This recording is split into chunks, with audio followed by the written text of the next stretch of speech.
We all set? Good afternoon. I'd like to start my comments this afternoon by praising Washingtonians who are doing so much great work in this effort against the COVID-19 virus. I spoke to the Undersecretary of the U.S. Department of Health and Human Services yesterday, who is praising our efforts in improving our testing capability. Dr. Birx, who has repeatedly recognized our efforts in bending the curve down because of our social distancing endeavors. We continue to see Washingtonians all over the state really putting their shoulder to the wheel and honoring this stay home, stay healthy order. There's just a lot of good things being done by Washingtonians, and it is having a beneficial impact in our state. And we do want to, as soon as we can, transition. And I want to talk about that transition that we need to get to when we can. And that is a transition from the social distancing strategy that we now are engaged in to an effort involving individualized, smart, targeted efforts to diagnose and recognize and protect and isolate individuals who have this disease and might transmit this disease. This would be a major transition from what you might think of as our sort of dull-bladed effort where everyone has to be involved in social distancing to a much more targeted position where we can wrap around protective bubble, if you will, around those that may end up being infected in the future. And that is a transition to be made when two things exist, and they have to exist together. First, our social distancing has to be successful enough that we drive down the number of infected people where we can be confident that we're not going to have the curve start to rebound and go up again because of the number of people who would then be infected. So our social distancing effort has to be successful to a given level to reduce the number of people that actually are actively infected in the state of Washington. That then sets the stage for the second stage of this effort, which is the individualized effort, where we test people rapidly, where we isolate them rapidly, where we treat them rapidly. And you might think of this as, to get to that second stage, we need to build the equivalent of a fire brigade. You know, when your house is on fire, you call the fire department and they come very, very rapidly. We need the same type of response from a COVID fire brigade, if you think of it in those terms, where a person with symptoms can call, get tested immediately, be isolated immediately, and we can contact trace, go to all the people that they've contacted who potentially could have had the virus transmitted to them. And that takes a lot of legwork and potentially some new technology where we recognize rights of privacy and the like. The point is, as we're reaching this point of transition, we have to have both success of our social distancing we now are involved in to drive the numbers down, and this new sort of fire brigade approach to test people very rapidly and isolate them very rapidly. And both those things have to exist before we can push the go button for this true transition. So I wanted to share with you some of the information we have, the data that is helping us figure out when that transition can take place. As you know, we've been making decisions based on science and data in our state, and it has served us very well. We are a very technologically oriented state. I think that's one of the reasons we've had considerable success bending the curve down now, because our people in Washington accept data and science and make decisions based on logic and data and science. We want to continue that pattern. So I wanted to show you some graphs of some of the modeling that we've seen that could look at our historical rates of infection and what we might see in the future. This is a graph from the Institute of Health Metrics and Evaluation at the University of Washington. And this basically shows starting in March, moving over to August in the right. And this shows the deaths per day that we have experienced in the state of Washington.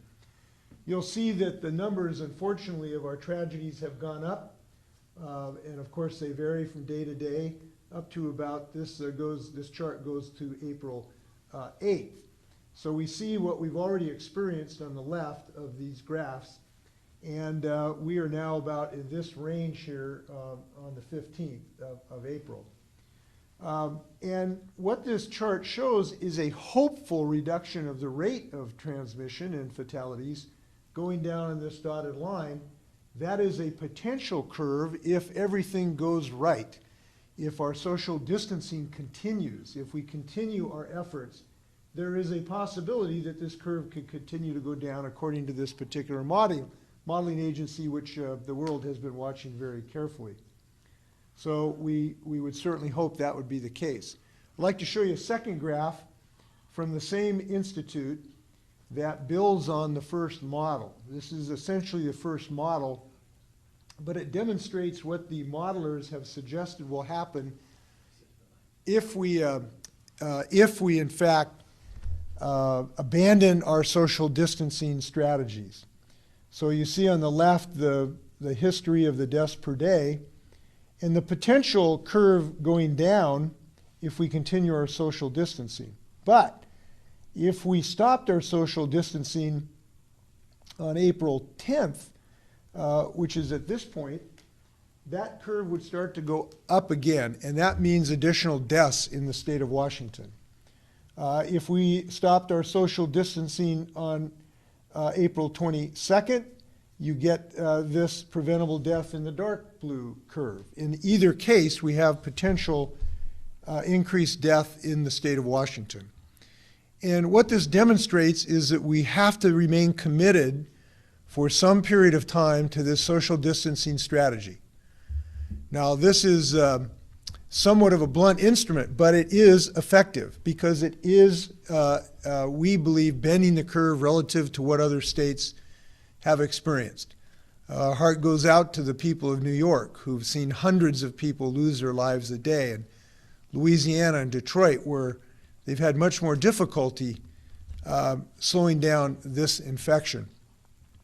So it can be effective, it is effective, but it needs to continue if we are going to drive the numbers down to a region where it might be safe to take some of these measures off. Now, I'll show you another graph from a different modeling agency, or excuse me, it's the same agency. This shows the curve of what's called R naught. Basically, it's an estimate of how many people are infected if one person has the disease. And this shows the estimates of the Institute for Snohomish, King, and Pierce County of the three lines. Starting early in the transmission, the curve starts on February 28th and goes down to March 23rd. You'll see that these start at a number of about 3. And what that means is for every person that's infected, when this infection pandemic started, every person infected in those 3 counties basically would infect 3 more people. Very, very dangerous. And that's why we were having such spikes in the numbers of fatalities. Over time, because of some of the work we've been doing together as a community, that number has gone down. So now it is in the region of 1. This is a line that shows 1, meaning for every infected person, they infect only 1 person instead of 3. So you can see in those 3 counties, we've made some real progress on the rate of infection.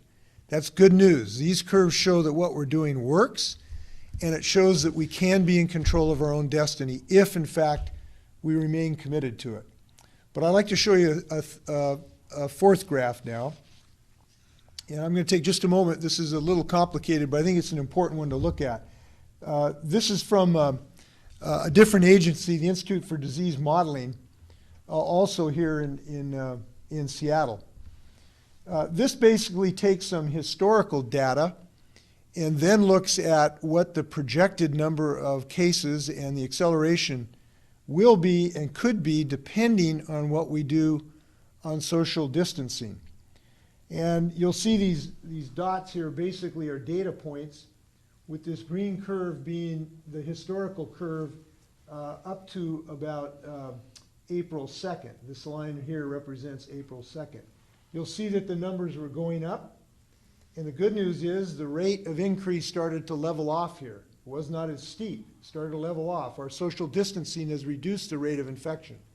And this starts to level off as to the fatalities per day. There's two concerns about this graph that we need to be aware of. Number one, this model suggests that this rate is not going down at the moment. It's plateaued, it's level. And that's not as good as we need, because it means we would continue to experience the infections and fatalities we are having today. We lost 30 Washingtonians the day before yesterday, I believe 21 yesterday. Each one of these is a tragedy in a family. It's unacceptable to us. So this model suggests that we need to do more to be able to bend this curve so that it goes down and we reduce the number of fatalities. And that, for that reason, we're not out of the woods yet. Now, this graph also has this disturbing information. They also graphed what would happen if we took off our social distancing right now. And that's represented by this line here, that if we took off our social distancing a week or so ago, this number would start to go up. Our fatalities would go up rather steeply and continue going up until some other intervention occurred. The combination of these models, and of course, predicting the future is tough, they both show several things. Number one, we have had some success with our social distancing. The efforts of people that are so difficult are having a positive impact. Number two, we're not at a level where we can take off social distancing, nor are we extremely close to a level where we can take off social distancing.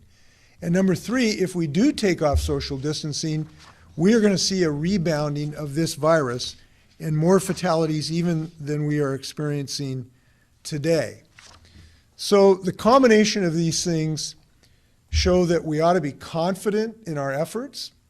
We ought to be able to realize we can control our own destiny, that we are not simply passive victims of this virus. There are things we can do to fight back successfully against it, but that we have a lot more work to do until we can get to this transition point.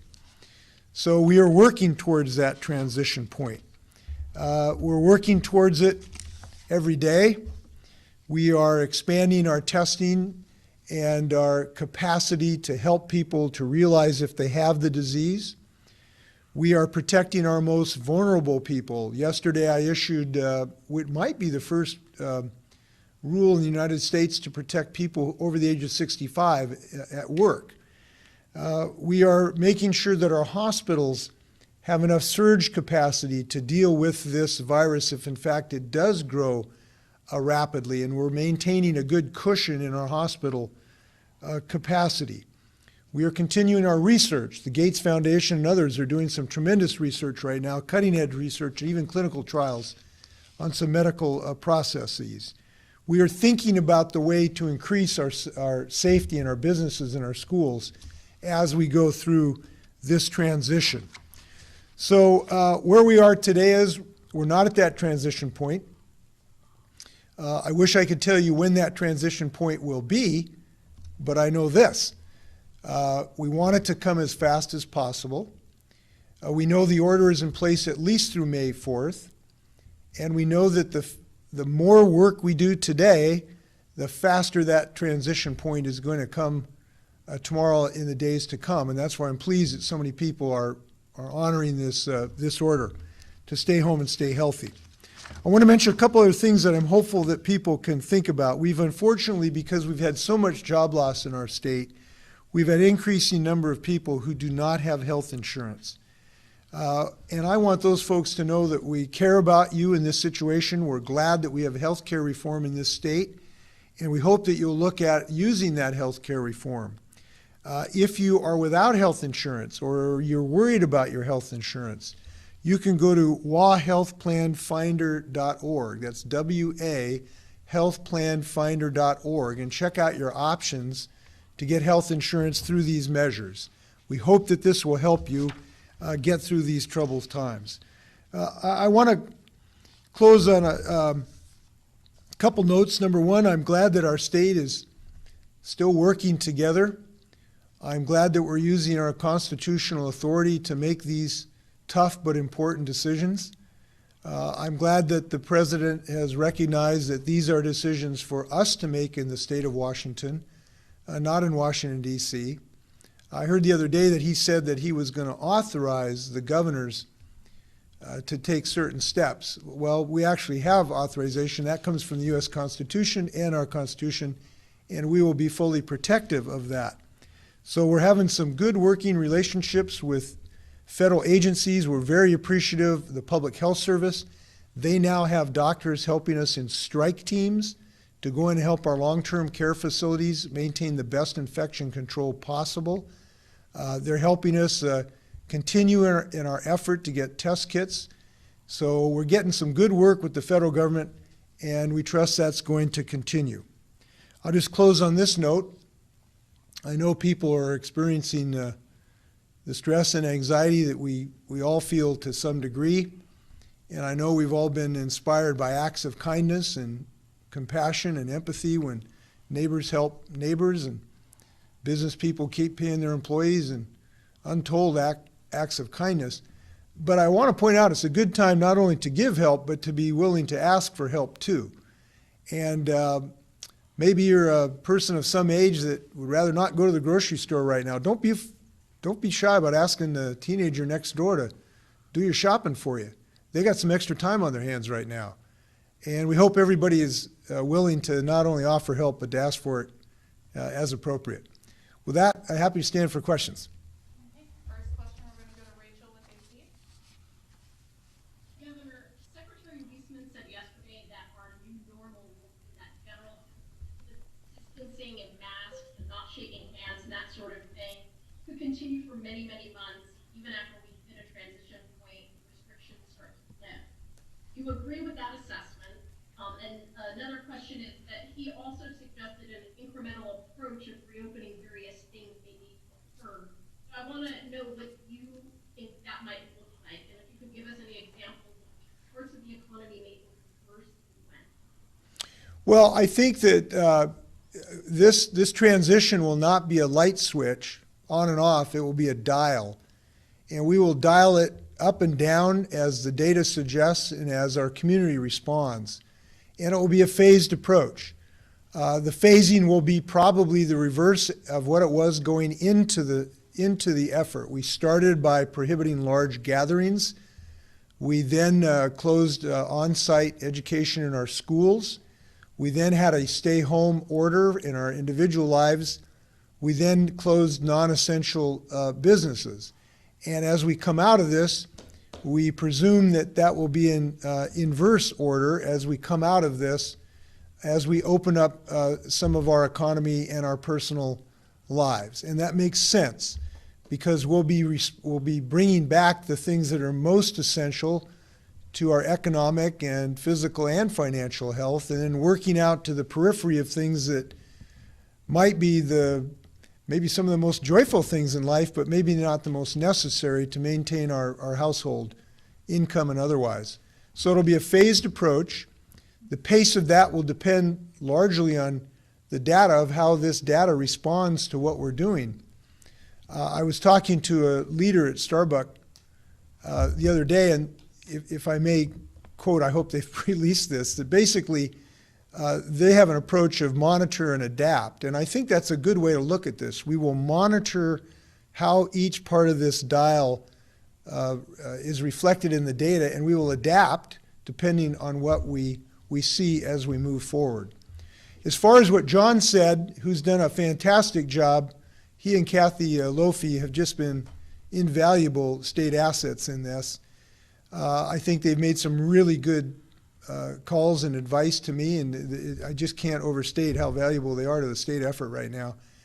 And I think they're right that we will find some cultural and other differences in our personal habits for months going forward in this regard.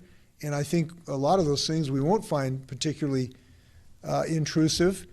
People might be relieved from having to shake hands with politicians here for some period of time, and they might find some relief in that regard in any event. So yes, I think there will be some changes and we'll be able to live with them. Next question comes from Joe with the Seattle Times. where other states are starting to require people to wear masks when they're outside and can't social distance, or when they're in grocery stores. I believe New Jersey and New York have done that. Are you thinking about making that a requirement, especially as the state considers opening back up? We haven't given any in-depth thought to that. Some of the science about masks we're continuing to look at, about what kind of masks really work and in what conditions. I think as we get to this transition point, we'll have more specific advice about that as we get to the transition point. To me, I'll just tell you, as our public health officials have said, it does make sense to be able to wear a mask, even a cloth mask, if you can't maintain social distancing. Right now, we know enough to suggest to people that that makes sense. If you're in circumstances, particularly obviously inside, where you can't maintain 6 feet. We're able to maintain 6 feet in this room. That's why I'm not wearing a mask right now. So it is a suggestion at the moment. As we get to the transition, there might be some orders, but we haven't seriously contemplated that at the moment. Next we go to Essex with Kyra. Governor, it is barely 3 weeks until your order expires. Is it truly realistic to think that we would have necessary testing and contact tracing in place in time for you to lift the social distancing order on May 4th? That is unknowable. There is some possibility that those things could happen. If you look at the modeling, it would suggest probably not, given the rate of the curve at the moment. Could something happen to seriously increase the decline we're experiencing? Possibly. I wouldn't eliminate that. Is there a temperature thing that might change that? Possibly. Our testing protocols, we now have identified people that can get into these kind of fire brigades. We're in the final parts of putting that plan together about how that'll be administered. So I think we'll have a good program in that regard. I will tell you the longest pole in the tent, the most difficult thing we face is the testing kit supplies for the testing. And this is a huge frustration for all of us, because we have ramped up the ability to do analysis, the ability of the laboratories to analyze the sample. It may be in the range of about 13,000 tests a day, plus or minus. But we're only doing about 4,500 tests. That's high. According to the Assistant Secretary, it's one of the highest ones in the world today, actually. But it's not as much as we would like as we go through this transition, because we will need more testing after the transition than before. That seems counterintuitive, but it is the case, because we'll have people coming back to work who are going to want to get tested and potentially isolated if necessary. And the reason is we simply have not had enough test kits, swabs, viral transport medium, the vials. This sounds kind of ridiculous, and it is, but they simply do not exist anywhere in the United States right now. So we have been on a huge buying spree, searching the globe for this material. We've had some good breakthroughs the last 48 hours. We have about 1 million test swabs coming into the state right now, which are just, we're so happy about that. And vials and test medium. We also have, we hope, new FDA guidelines that will allow a different type of swab that can be used, almost like a Q-tips, and that will really help us on this aspect. But that's the biggest challenge right now. I think that will be the biggest hurdle to climb. Next question comes from Jerry with the Everett Herald. Governor, 2 questions. First, yesterday you received a letter, your office received a letter from laborers and builders with a whole plan and approach for restarting in phases the construction industry. I wondered if you had seen it, and are you ready to, do you think you can live with and accept their plan and approach? And secondly, as of this hour, 10 inmates at Monroe Correctional Complex have now tested positive for COVID-19. No one has been released under the plan you submitted to the Supreme Court Monday. Why is that not happening? Why is nothing happening? Well, we want to make sure we release the right people, and it takes time to get the right people to the door, and also to make sure that they have some preparation and that we give some notice to the extent possible to those who may have been victims of their crimes. And I need to sign that proclamation. I haven't signed it yet or will shortly.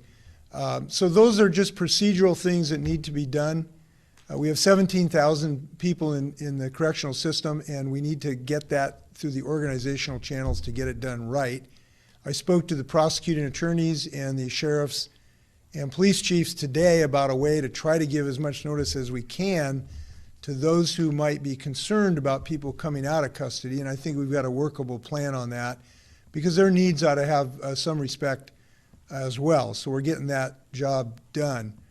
On the construction side, I haven't seen that letter yet, but I do know that we've made real progress in our talks with the construction industry and the people who work in it to figure out some protocols to be able to get back to full construction. So I think that's gone well. When we can actually do that, I can't tell you when exactly that is. It is when these other things are in place.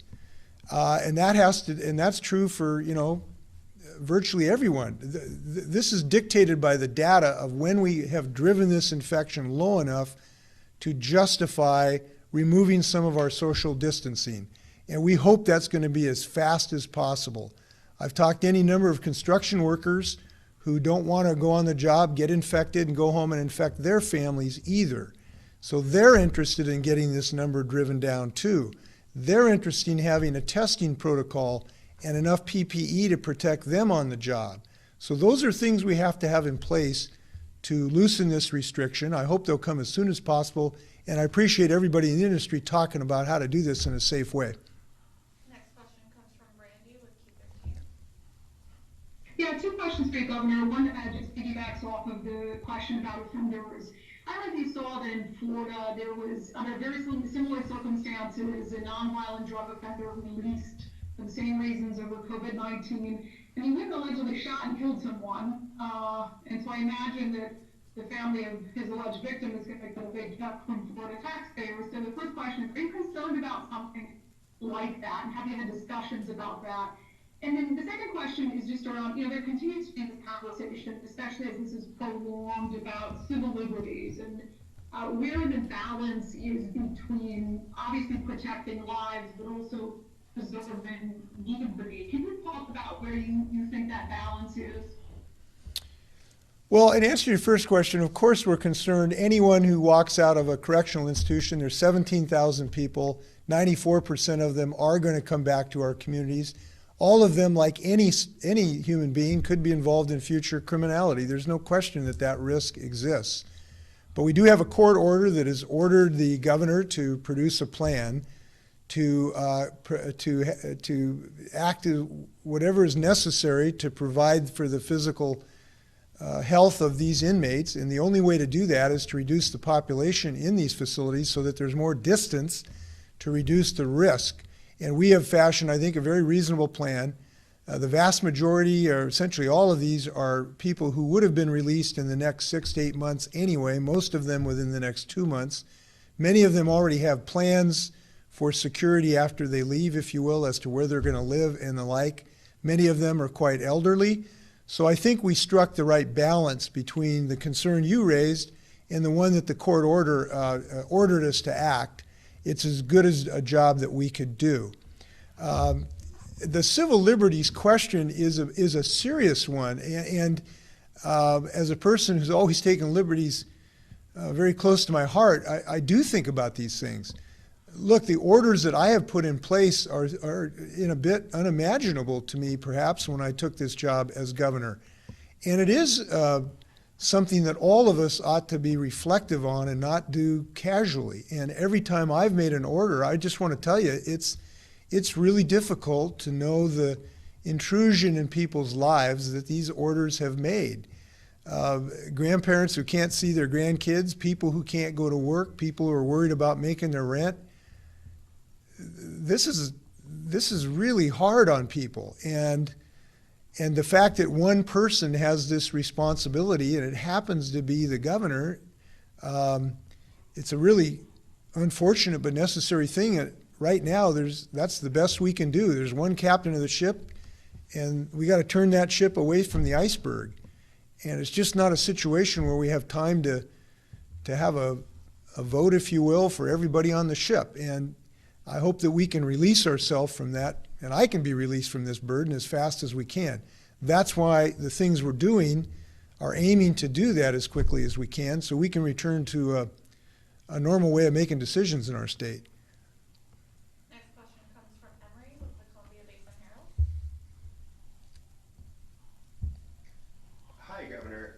The last graph that you pointed to from the Institute for Disease Modeling, you said that it showed that we haven't been accelerating as much as we can, but that we've been starting to plateau. What do we need to see? What do we need to change to start seeing that decline more? Are we just asking Washingtonians to redouble their efforts? You want to put that up? The thing?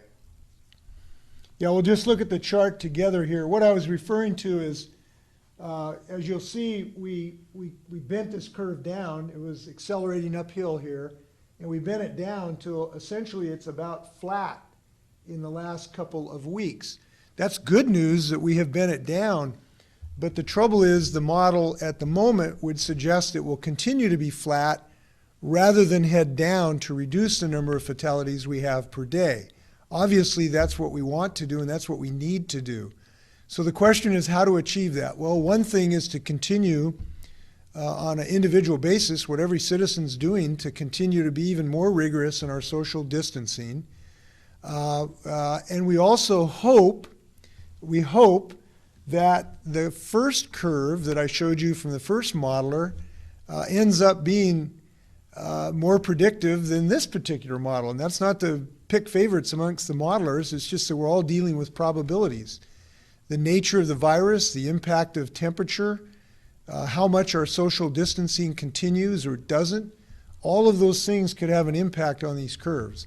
What I wanted to share with Washingtonians is there's just a lot of good reasons to understand that there's one thing we can control today, and that's what we do in social distancing.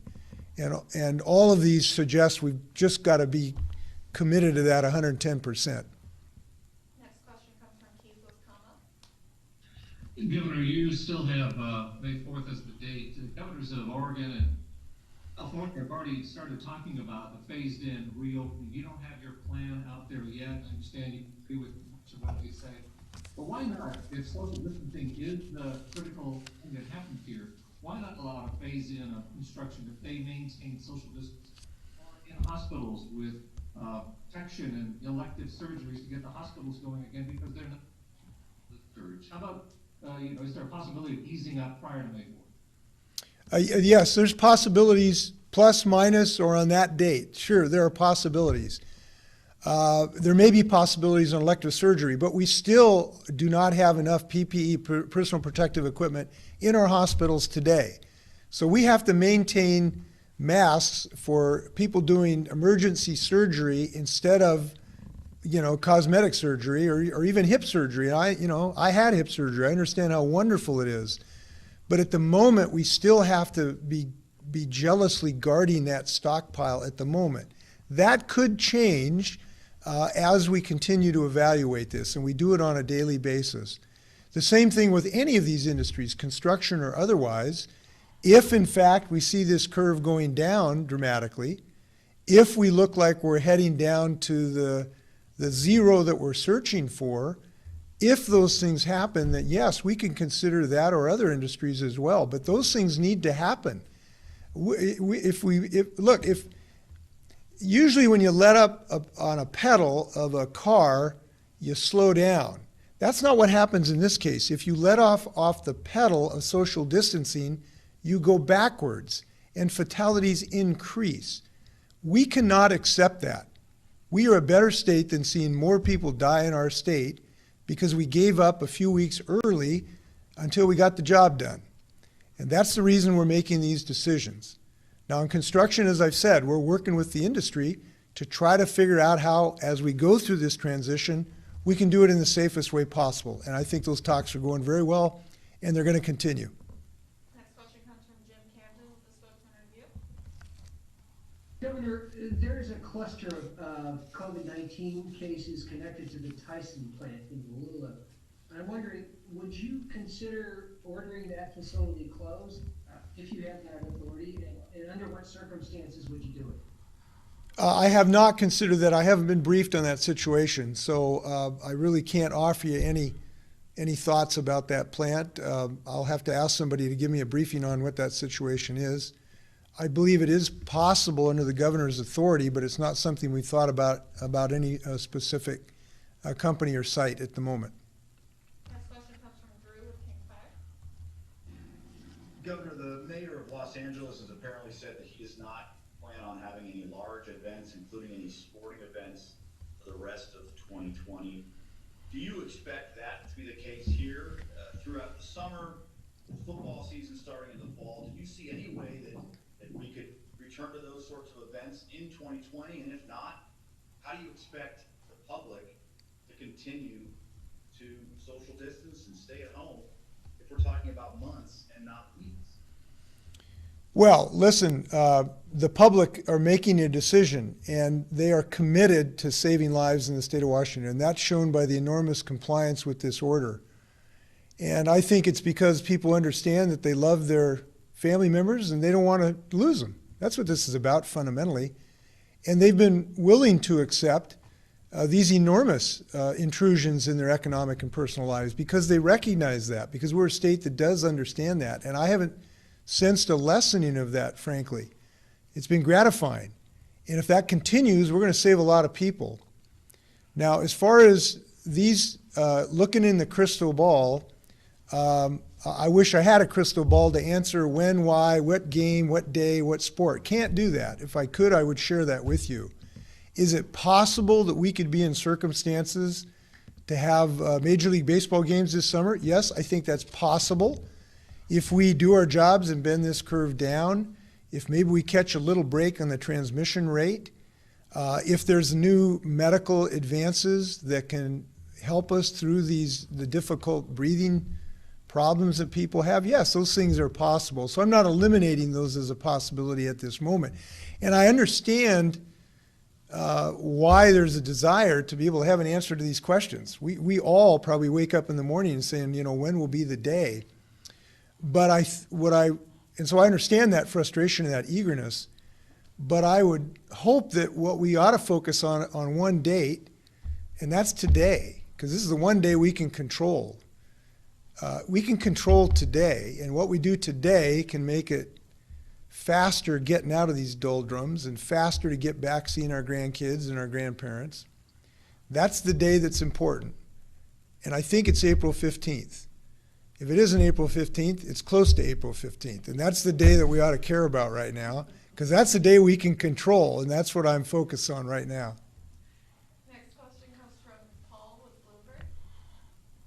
Hi, Governor. Do you see it as possible within the context of what you just called for, which is continued rigorous social distancing, for major manufacturers such as Boeing to reopen while the physical distancing program is still in place? And if so, what conditions would you want to see such manufacturers meet to keep from sabotaging the progress it has made with social distancing orders? Again, it may be possible, and the protocols are very important. I've had a discussion with Stan about this at Boeing, and I know they're going to be very conscious and intentional trying to develop those protocols, and that's very important. Boeing's close to all of us, and I kind of come from the Boeing family of my uncles and cousins, so making sure they're protected is very important, and we will be committed to that.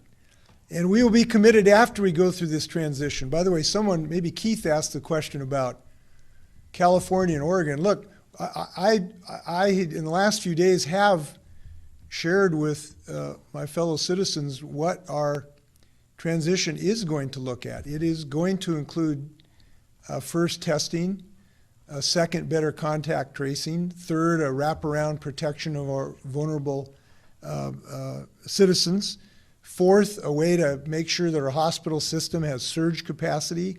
We are the only state in the West Coast that sent back a hospital, actually, because we have adequate hospital facilities. And we've closed our schools and are now planning to have intense remote learning. So this is a vision statement we've talked about, and we will have more specific plans to share with you in the forthcoming days. more questions. Next we go to Jim Drew with the News Tribune. Governor, you've said many times that we control our own destiny. I want to see if you have a concern about other states that Washington can control, that may reopen their, or ease their restrictions too early and reopen their economy at the president's direction. And if so, how does Washington deal with that?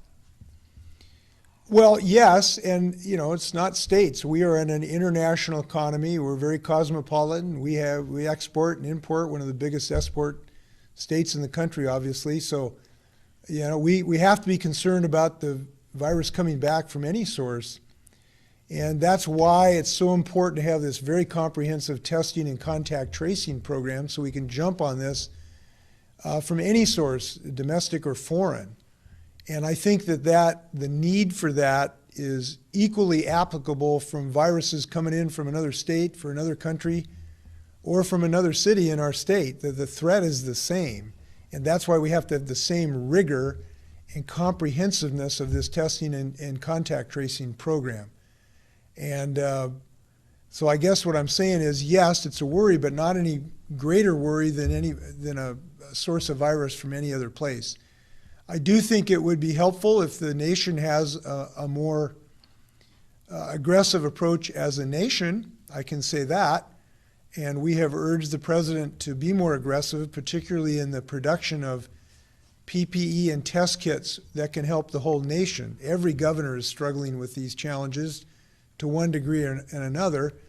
And that's why we're hopeful. And by the way, there was a good sign I should share with this, because I've talked with you several times about this need for a national mobilization. Some time ago, I urged the president to engage the Pentagon and the Department of Defense to activate their supply chain. And that wasn't happening for some period of time. But yesterday, the Department of Defense indicated they were going to really activate their supply chain to see if some of the people who make defense products can make some of these medical products, including test kits, including viral transfer media, the whole 9 yards. That's a really good thing, because we have such an enormous, well-developed supply chain that supply our defense needs. If they can now start making some of these other products, that would be fantastic to give us more of these test kits that we desperately need right now. Two more questions. Next question comes from David with CrossFit. Yeah, hi, Governor. Thank you. There's some disparities between each county in Washington in funding and infrastructure of their public health departments. I'm wondering, how confident are you in the ability of those county health departments outside of your Sonoma and King to effectively respond and continue to keep the virus under control? Yes, this is a really valid concern, because some of our smaller counties have, 1, 2 people to tackle this. And the state is going to need to help all the counties, but particularly those counties. And I've talked to John Weisman about this subject today as we're developing this plan. And it is going to make sure we have, a disproportionate state assets to help those counties that are not well manned. It is a very important point, because the whole state is subject to being attacked by this virus. One of the things we are working through right now is the organizational structure of this effort. The county health departments, as you know, have been historically and by statute responsible for the health of their citizens in their counties. We're trying to figure out the best organizational structure where the state can help that, to get both personnel and assets and expertise to assist that and have the most consistent approach across the state. And we're designing that organizational structure as we speak. Last question. Final question comes from Hannah Scott with Power Radio. Hi, Governor. Just two quick ones. One, the inverted mitigation schedule that you mentioned, as far as anything reopening that's possibly being considered, it would have schools opening sooner than businesses. And what would you say to those businesses already struggling now, with them on that lower end of the list? And also, any scenario where you would order only those at high risk of the virus to stay home and let everyone else go back to work? Well, We haven't thought through that issue of vulnerable individuals, but we've done a version of that. Yesterday, I put in place a provision to protect our vulnerable workers. And it basically, our citizens who are vulnerable over the age of 65, those with serious compromised physical conditions, we've now given them a protective bubble, if you will, that if they cannot work and their employer can't give them adequate alternative environments where they feel safe, they're entitled to basically obtain benefits and get their job back at the end of this. So we, in effect, are giving an option to our vulnerable citizens to be protected. It's not an order, it is an offer of an option to embrace them and protect them. I'm glad we did this. I think we're the first state in the country to have actually done this. And obviously the reason this is important is something like 85–90% of the fatalities have been people in this vulnerable category, or at least over the age of 60. So we really want to protect this group of people.